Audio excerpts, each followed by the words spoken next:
The New Mexico sky split with lightning as Nora Blake disappeared into the night. Rain sliced through the desert like razors, soaking the cracked earth that had until then been begging for water. The sound of thunder mingled with Nora's labored breathing as she ran, stumbling over rocks and dry roots, clutching the small leather bag tightly to her chest, as if inside it lay not only her last hope, but also the reason for her entire escape. Her bare feet were raw, her clothes clung to her. Thin, tired body, and every step was a struggle against exhaustion. But she couldn't stop, not now. There were men on horseback behind her, men who knew her name, but not her truth. Men who wouldn't hesitate to take her back, no matter what they had to do. And what awaited her if she were captured was worse than any storm. No one in town really knew who Nora Blake was. She had arrived months earlier, alone, with sunken eyes and a silence that avoided questions. She worked hard, owed no one anything, but she always seemed ready to run, as if she lived on high alert, as if expecting something to come back to haunt her at any moment. And that night, that something finally came. The storm, though violent, was her ally. It covered her tracks, obliterating her footprints in the wet sand. But it also blinded her eyes. The trail disappeared ahead, and all Nora saw was darkness, lightning, and the menacing shadow of the desert. The wind cut her face, the cold made her hands tremble, and the pain in her ribs, caused by a blow she'd received hours earlier, throbbed like a knife. She wanted to stop, to sit down, to scream. But there was something stronger than exhaustion, something more urgent than pain, the need to survive. And that's when he saw it. Between two hills, in a clearing of rain-darkened stones, a faint light flickered. It wasn't a flash of lightning. It was fire. A lantern? A lit oven? Nora squinted. Yes, it was a cabin. Small, dark wood, its chimney releasing a thin smoke that dissipated in the rain, isolated, hidden by the rock formations. Maybe it was an old hunter, maybe a hermit, or maybe no one, but it was shelter, and she desperately needed it. Staggering, Nora dragged herself to the door, her knees buckling as she reached the porch. She knocked, once, then again. The sound was faint, muffled by the rain. I was about to knock again, but the door opened before I could. There, in the dim light of the entrance, a male figure appeared, tall, unshaven, and, with pale eyes that shone in the fire's reflection. He said nothing. He just stared at her for a moment too long, long enough for Nora to sense something was wrong, but she had no choice. "Please," she whispered, "just for tonight." He hesitated. He looked around, as if assessing invisible risks. Then he stepped aside, making room. "Come in." Nora crossed the threshold as if crossing an invisible boundary, between the past that haunted her and a future she still didn't know if she could trust. The door closed behind her. The dry sound of wood echoed like an omen. She had no idea that this shelter would be just the beginning, that the man who had just reached out to her was hiding a secret capable of changing everything. Inside the cabin, the world seemed a different place. The smell of burnt wood and wet leather filled the air, and the fireplace in the corner crackled as if it had a life of its own. Nora felt the muscles stiffened from her escape slowly begin to relax. The warmth was welcome, but the silence was almost unbearable. She felt his eyes, the man who had let her in, scrutinizing her every move. Elias Carter was not a warm host. His face was a mixture of rigidity and shadow, and his body, even motionless, seemed ready to react to anything. He wore a thick flannel shirt, sleeves rolled up to his elbows, revealing strong forearms crisscrossed with scars that told too many stories. He had a thick beard and grey eyes that never wavered easily. The eyes of someone who had seen the worst of life and survived it. "There's soup on the stove, if you want it," he said, his voice hoarse, as if he hadn't spoken in days. Nora nodded, unsure whether to trust the offer. She was hungry, but the tension made her hesitate. She watched as he walked back to the corner of the room and sat on a wooden chair, where a rifle rested within easy reach. There was no cordiality, no smiles, just a silent truce between two strangers marked by secrets. Nora approached the stove cautiously, helped herself to some of the thin, hot soup, and ate in silence, her back to him. She knew she was being watched. She could feel the weight of his eyes on the back of her neck, but strangely there was no threat in that gaze. There was something else. Curiosity, perhaps, or distrust. "Not many people come around here," he commented after several long minutes, "especially with a storm like this." "I didn't have much choice," Nora replied without looking at him. The road disappeared. Elias didn't answer. The sentence hung in the air, incomplete, as if they both knew there was more to it, and as if neither of them was ready to ask. The night passed slowly, as if time had a different measure inside. Nora slept curled up in a corner of the rug near the fireplace. He didn't offer her the bed, and she didn't ask. In the silence of the early morning, she woke a few times with muffled nightmares, but each time she opened her eyes, she saw Elias still awake, sitting in the same chair, as if watching not only the cabin, but himself. The next morning the weather had cleared. A pale sky covered the desolate, muddy landscape outside. Nora stood slowly, expecting to hear a go-ahead, or "the door is that way." But Elias said nothing. He simply handed her a mug of hot black coffee. She accepted it, surprised. "I didn't ask your name yesterday," he said, with the same dry calm as the day before. Nora Blake," she replied, looking directly into his eyes for the first time. He nodded, as if he already knew, or as if he were trying to commit the name to memory. There was a moment of silence between them, lighter, almost respectful. During the day, she helped chop wood. Then she fed Elias's mare, a beautiful grey named Mira, who seemed more sociable than her owner. Nora was agile, practical, and knew how to handle animals. Elias observed everything with attentive eyes, without praise, but with quiet respect. Something different began there. It wasn't trust, not yet, but a more solid truce. Late in the afternoon, when Nora began to gather her things, Elias spoke for the first time without looking away. "It's not safe to leave now. The trail south has turned to mud, and if you're running from someone, as it seems, they'll use it against you." Nora froze for a moment. That wasn't a question. It was a statement. "It's none of your business," she replied dryly, defensively. Elias didn't insist, but there was no need. Nora knew that somehow he understood, maybe more than she would have liked. "One night only, remember?" she reinforced. "Yes," he replied, "but sometimes one night turns into two." The silence returned, but now it weighed less heavily. There was still distrust. There were still secrets between them, many probably, but there was also a faint thread of something neither could name, something slowly flaring, like embers smouldering beneath the ashes. That second night, Nora didn't sleep on the floor. Elias gave her the couch without saying a word, and for the first time in a long time, she closed her eyes without fear of waking up. But while she slept, Elias got up and went to the corner of the cabin where, under a loose floorboard, he kept what really kept him awake every night. An old poster, yellowed with age, with her face on it and the words in red letters that still haunted him. "Wanted, Elias Carter, dead or alive." He stared at the poster for several long seconds. Then he carefully put it away again. The storm had brought Nora here, but if she left, she might take more than just memories with her, or perhaps it would awaken something Elijah had buried long ago.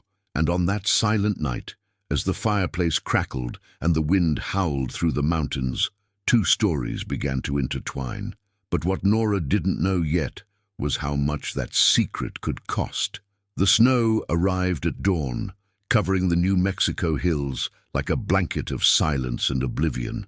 Snow wasn't common in that region, but that winter seemed to want to erase everything, tracks, footprints, the past. Elias woke early, as always. He added wood to the fireplace with precise, methodical, silent movements. There was something about him that resembled a wounded animal, watchful, restrained, yet ready to attack if cornered. Nora awoke to the crackle of burning wood. She sat up on the couch with its heavy blankets and looked around, still unsure how long she would stay there. At first, she told herself she would leave as soon as the trail dried, as soon as the blizzard passed, as soon as she could gather her strength. But the as soon as kept piling up, and each day it became a little harder to imagine leaving. The next morning, Elias handed her an axe. He said nothing. He simply pointed to the snow-covered pile of firewood at the back of the cabin. Nora didn't know how to handle it, but she accepted the challenge. She was proud, and she was tired of being dependent. Each blow to the log seemed to release something she held inside: anger, pain, fear. When she missed and the blade slipped, Elias simply watched her, and then, without saying a word, he made the right gesture with his arms, as if silence were the safest language between them. Later, she saw him take off his coat and noticed that his left arm was swollen, with a poorly healed cut just above the elbow. He tried to hide it, but she noticed the stiffness in his movements. That night, when he thought she was asleep, Nora heated water on the stove and grabbed her cleanest handkerchief. "Sit down," he said, without asking permission.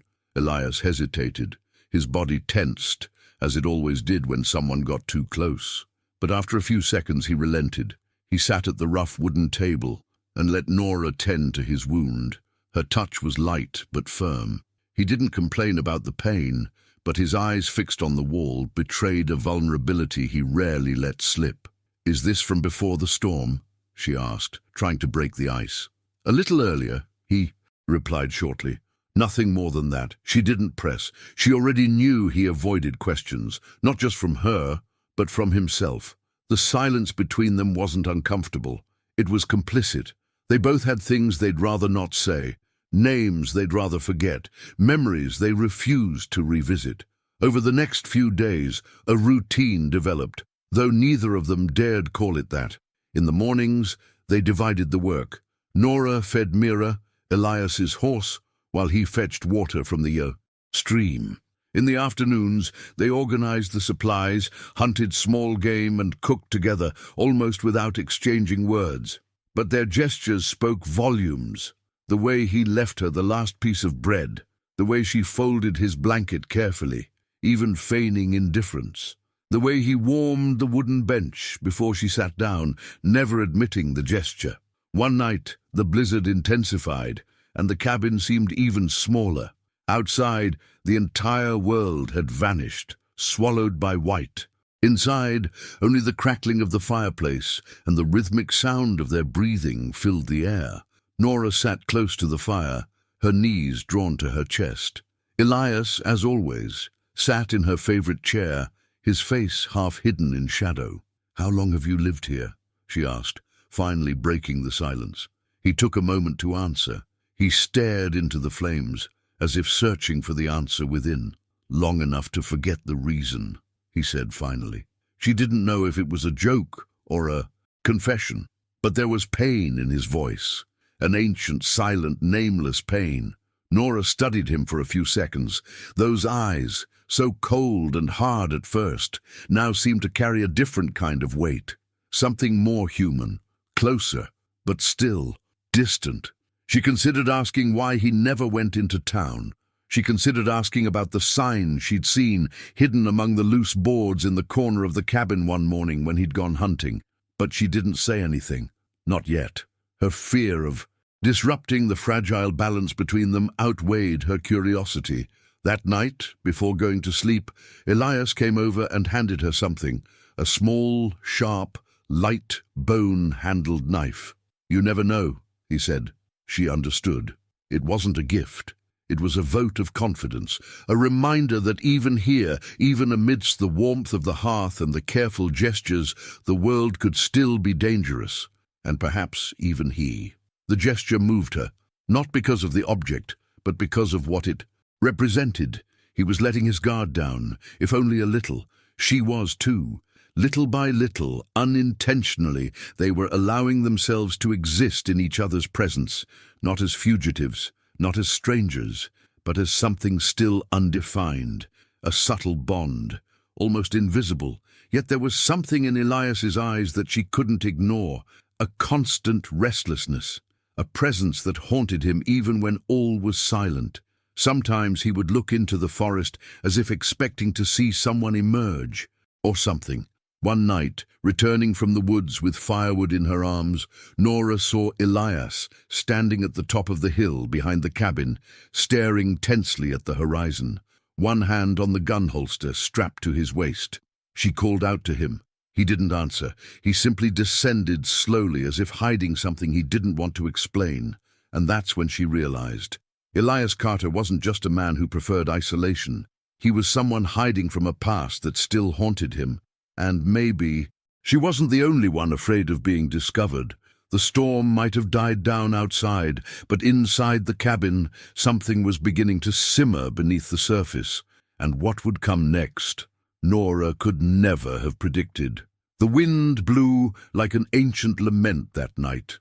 The trees, even covered in snow, seemed to bend under the pressure of something invisible. Inside the cabin, the fireplace burned lazily, casting shadows across the rough-hewn wooden walls. Elias dozed in his chair, his hat pulled down over his face, his rifle propped at his side as always. Nora, however, was restless. Something was bothering her, a noise, a loose crack, an instinct that insistently whispered, "Something's wrong." She stood slowly, her feet barely making a sound on the worn plank floor. The flickering light from the fireplace partially illuminated the small room. As she gathered some blankets, she felt a cold draft rising from the floor. She crouched down, touching the loose board beneath the bench where Elias usually kept his boots. Her fingers found an opening, tiny, discreet, but enough to lift the wood. There, under the floorboards, was an empty space, a hiding place. Nora's heart raced. She hesitated for a moment, her eyes returning to Elias, who remained motionless. Then she carefully pulled back the lid, and inside the small, dark cave, she saw what would change everything. Weapons. 2 long-barreled pistols, perfectly clean. A revolver with the chamber still loaded. Beside it, a package wrapped in thick cloth. She unraveled it with trembling hands. Old bills, high-denomination notes, enough money to buy half the city. But that wasn't what took Nora's breath away. It was the poster. Crumpled, folded, but still legible, in red ink and large letters. Wanted, Elias Carter, dead or alive, reward $2,000. His face there, younger, more war-scarred, but unmistakably the same man who slept just a few feet away from her. She took a step back, then another. Her mind whirled. Everything made sense now. Her reluctance to go to the city, the silence, the coldness, the way her eyes scanned the horizon each morning. It wasn't just fear, it was survival. And it was at that moment, while he was still trying to organize his thoughts, that he heard it. Horses, not one, not two, but several. The sound of hooves breaking through the snow came like muffled thunder. Nora ran to the window. At the top of the path, torches. 3 horsemen, maybe more. She froze. Elias woke with a start, his senses awakening in an instant. "What happened?" he asked, already standing, hand on the handle of his gun. She didn't answer. She simply held out the poster with steady fingers. Elias recognized it immediately. He said nothing for a moment. He picked up the paper carefully, as if it were an open wound. "So it's true," Nora whispered, her voice breaking. "Not the way you think," he replied, his eyes fixed on her. "But it's true." The sound of hooves grew louder. They were close. "Did you kill that colonel?" she asked, the question that had been burning in her since she saw the poster. Elias lowered his gaze and took a deep breath. "It was in Santa Fe, late in the war. I was part of an escort. The mission was to protect a shipment of Confederate gold, but we were ambushed. In the chaos, the colonel shot 2 of our men. Cowardly. I fought back. They said it was murder. They didn't give me a chance to explain. Ever since then, I've been a ghost." He looked back at Nora.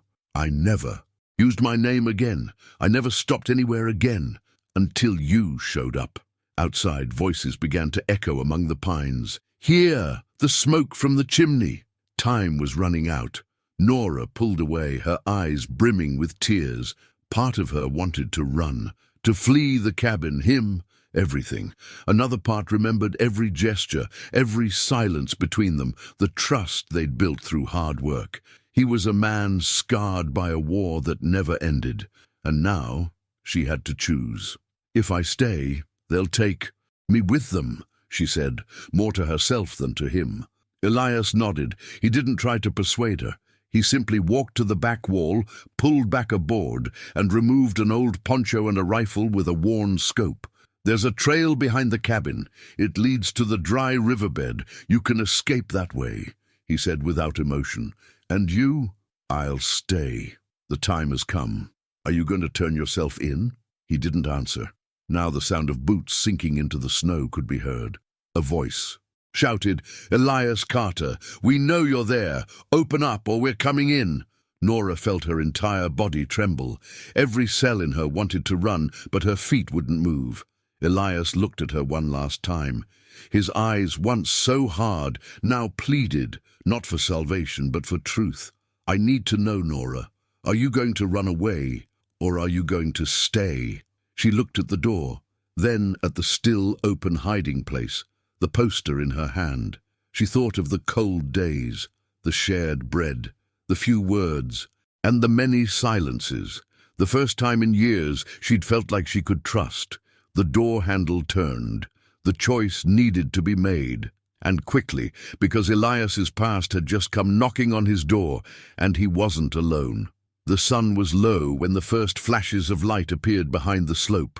Torch flames, hooves pounding the frozen ground, and harsh voices cutting through the mountain silence. Elias leaped to his feet, his body still heavy from the discreetly bleeding wound on his shoulder, the cold seeming to settle into his bones. Nora, shivering not only from the icy wind, but from the shock of the sign she still held, saw Elias grip his rifle, determination clear in his eyes. Once again, the man who had promised protection now had to fight to escape. The cabin, a precarious sanctuary for the past few nights, trembled under the approaching threat. Nora knew she couldn't stay there. Everything Elias had built, the shelter, the silent truce between them, the little hope that had blossomed from his gestures, was at risk. But she also knew she wouldn't let Elias leave alone. Every step away from that place took away not only her body, but also her fear, her guilt, her desire to start over. Her breath nearly frozen, she opened the creaking door, the sound seeming too loud in the darkness cut by distant lightning. There was a narrow trail, covered in freshly fallen snow, winding between rocks and pine canopies. Elias stared down the path with steady eyes, but the pain in his shoulder made him limp. Nora held out the saddle for his horse, her voice whispering, "Come with me." He hesitated. For a moment, all the anger of the past, all the shame, all the fear, seemed to weigh down on him. But he saw in her face something he hadn't seen in a long time: trust.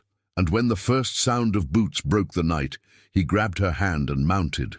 They set off together, the horse whinnying softly, its hooves sinking into the soft snow. Nora led, glancing over her shoulder to see their pursuers close behind. The bushes rustled, shadows shifted. Elias spat blood through his teeth, limping as the pain gripped him. But he kept going, driven not just by fear, but by the need for redemption, to no longer run alone.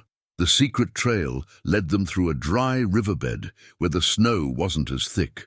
The rocks were slippery, and the cold seemed to penetrate Nora's thin clothes. Each sigh of Elias's made a strange echo in the empty valley.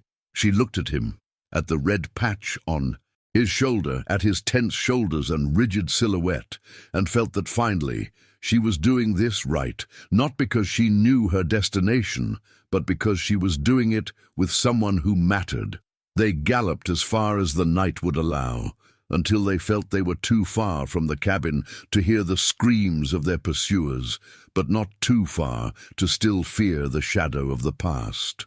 The moon, as it appeared between heavy clouds, illuminated Elias's face, scarred, pale, but free. Nora, with Gloved hands touched his poncho, gripped the butt of his rifle, and looked ahead at the Colorado mountains that curved on the horizon like silent sentinels. It was there, in that moment of exhaustion and icy silence, that she realized how much this escape was more than a race for safety. It was the affirmation that something new could be born. As the first ray of dawn peeked over the distant peaks, the crimson of dawn tinted the snow orange and gold. Elias halted, his horse panting, his legs scarred with snow. Nora leaned against him, her body still trembling from the night, but her heart beating faster. She knew Elias's past would haunt her, that bounty hunters might follow the cold trails, but she also knew that here, beside him, was a chance worth the pain. The cabin lay behind, its wooden walls hiding secrets. The ghosts would remain there. They pressed on, galloping toward the snow-covered slopes of the Colorado mountains, each step a test, each breath a promise. The landscape changed, tall trees, craggy peaks, frozen rivers winding through ravines. The air seemed purer, the space vaster, and even with the bone-biting cold, there was a new warmth between them, of courage, of surrender, of rebirth. But the trail wouldn't be clear for long. Distant noises, figures among the trees, the screech of something metallic in the distance, signs that they weren't alone. Nora tightened her grip on the reins, looking at Elias, her gaze saying what words couldn't yet. And in that snowy silence, with the sun rising and shadows moving behind them, they knew that from then on, nothing would be the same. But they also knew that, for the first time in a long time, they were ready to face whatever came, together. If you've stuck around this far, you already know this story wasn't just about escape or secrets. It was about courage, surrender, and the chance to start over, even when everything seems lost. Stories like these remind us that behind every silence and every look, there's someone fighting to move forward. So if this touched you in any way, leave this quote in the comments. This message was for me. I'd love to hear that this journey made sense to you too. Be sure to subscribe to the channel, because here we always return to the Wild West, but with our hearts pounding faster, full of emotion, conflict, and those unforgettable twists and turns. And if this video left you thinking, feeling, or even with a lump in your throat, leave a like. It shows me that these stories are worth continuing to tell. There's a video here that complements all of this in a special way. Click and stay with me there. I'll see you around the next bend in this road.